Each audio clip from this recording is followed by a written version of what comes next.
Monsieur Thierry Messant, vous êtes écrivain et journaliste français. En fait, un autre scientifique nucléaire iranien a été tué en plein centre de Téhéran. En fait, à qui profite d'après vous l'assassinat des savants nucléaires iraniens, comme première question? D'abord, nous savons très bien que les États-Unis et Israël ont plusieurs fois évoqué leur volonté de priver l'Iran de sa capacité de réflexion, de recherche sur ces sujets-là.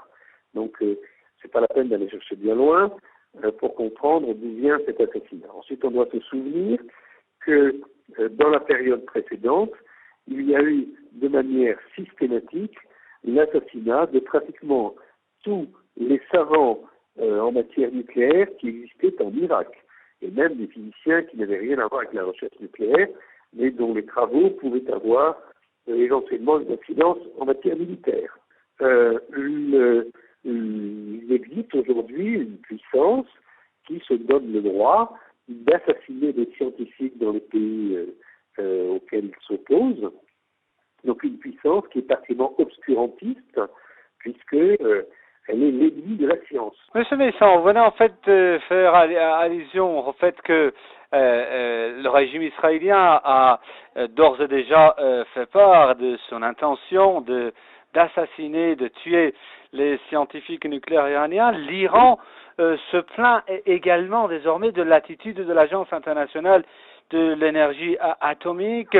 Vous savez, le scientifique nucléaire iranien qui a été tué en plein centre de Téhéran avait rencontré les inspecteurs de l'Agence internationale de l'énergie atomique, et l'Iran se plaint de l'Agence internationale de l'énergie atomique et dit que l'agence ne doit pas en fait révéler le nom des scientifiques nucléaires iraniens.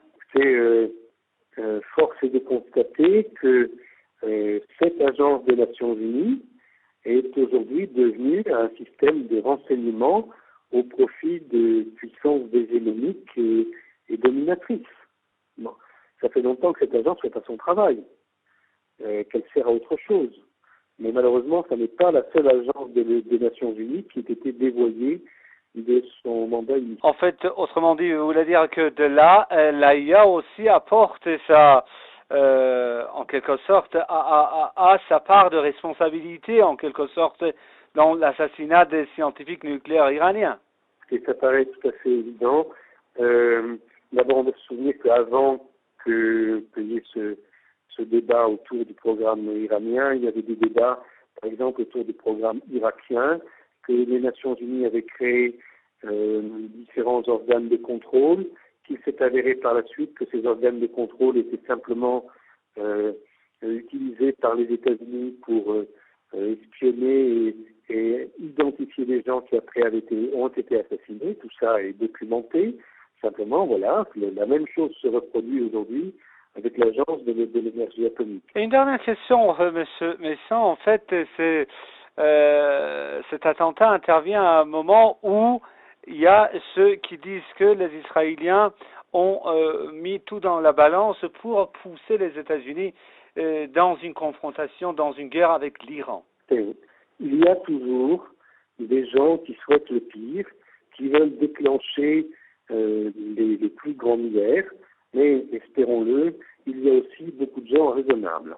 Donc voici des années que l'État d'Israël et les néoconservateurs aux États-Unis essayent de provoquer cette guerre avec l'Iran, et tout le monde sait que si cette guerre avait lieu, elle serait impossible à circonscrire, qu'elle se transformerait très rapidement en guerre mondiale.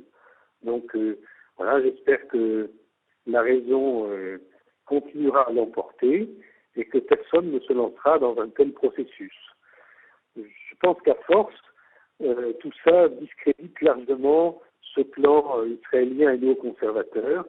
Voilà maintenant plus de 10 ans qu'ils nous expliquent tous les jours qu'ils veulent attaquer l'Iran.